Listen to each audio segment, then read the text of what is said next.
The Haunting of All Hallows Night. On a chilly Halloween night, for friends, Sarah, David, Emily, and Mark decided to venture into the depths of an old, dilapidated mansion rumored to be haunted. They were determined to create the ultimate Halloween thrill, but little did they know that their adventure would soon turn into a living nightmare. The mansion, known as Blackwood Manor, had long been abandoned. Its Gothic architecture loomed ominously over the small town, casting a long shadow over the Halloween festivities below. Stories of ghostly apparitions, mysterious disappearances, and eerie whispers had surrounded the mansion for generations. As the group approached Blackwood Manor, a full moon cast an eerie glow on the decrepit structure. Sarah, the group's leader and an avid horror enthusiast, led the way. Her confident demeanor masked her own unease, but she was determined to prove that the tales of the mansion were just myths. The massive double doors of the mansion creaked open with a spine-chilling groan as they entered. The interior was as decrepit as the exterior, with crumbling wallpaper, dusty chandeliers, and shattered windows that allowed the pale moonlight to seep inside. David, the skeptic of the group, chuckled nervously. "This place is a dump. There's no way it's haunted." Emily, the group's historian, disagreed. "People have reported strange happenings here for decades. You can't dismiss it so easily." As they explored further, Mark, the joker of the group, couldn't resist playing pranks on his friends. He pretended to be possessed, making ghostly sounds and sending chills down their spines.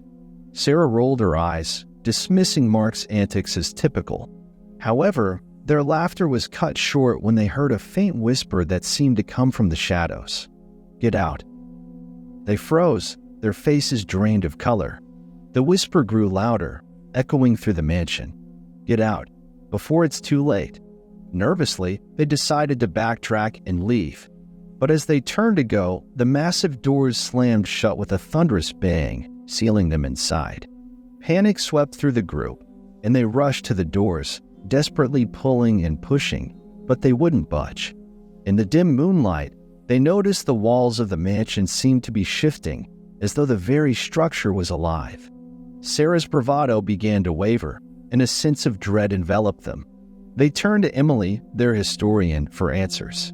She was trembling but managed to mutter, "There's an old legend about this place. They say it's cursed. Those who enter never leave." Just then, a chilling wind howled through the mansion, extinguishing their flashlights. Darkness engulfed them, and they huddled together, their hearts pounding. Mark's jokes were a distant memory, replaced by a paralyzing fear. Then they heard it, a chorus of ghostly whispers, growing louder and more sinister with each passing second. "You're trapped, forever trapped." Desperation set in, and they frantically searched for an exit.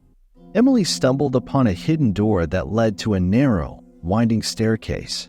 With no other option, they descended into the depths of the mansion, guided only by the eerie glow of their phones.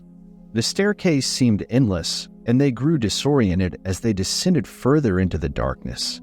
Time lost all meaning, and the oppressive atmosphere weighed on them like a nightmare they couldn't escape.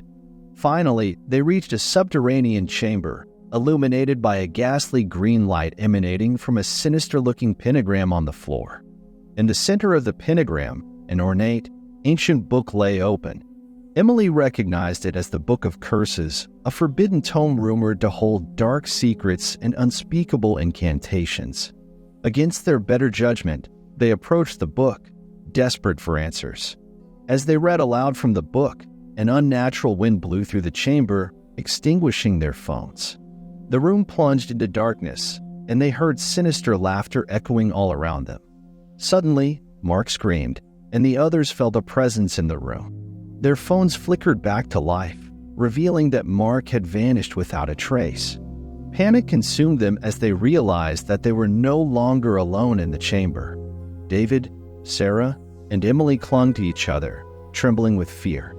Then, a ghostly figure emerged from the shadows, its eyes hollow and its voice a mournful whisper.